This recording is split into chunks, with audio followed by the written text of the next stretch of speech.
অবশেষে আবারও স্টার জলসার আরেকটি ধারাবাহিক বন্ধ হতে চলেছে।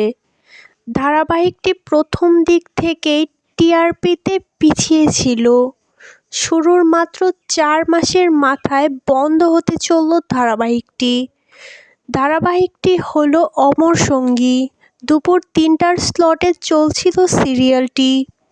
তবে টিআরপিতে অনেক পিছিয়ে পড়ার জন্যই এবার বন্ধের ঘোষণা দিল অমর সঙ্গী। অমর সঙ্গী ধারাবাহিকটি দর্শক মহলে খুব একটা সাড়া জাগাতে পারেনি, তাই জনপ্রিয় ধারাবাহিকগুলোর কাছে হেরে গেল এবার। ধারাবাহিকটি বন্ধ হলে এবার নতুন কোন ধারাবাহিক দেখতে চান আপনারা অবশ্যই জানাবেন। এবার টিআরপিতে সবচেয়ে বেশি এগিয়ে আছে চিরদিনই তুমি যে আমার ধারাবাহিকটি। আপনাদের ধারাবাহিকটি কেমন লাগে অবশ্যই কমেন্টে জানাবেন।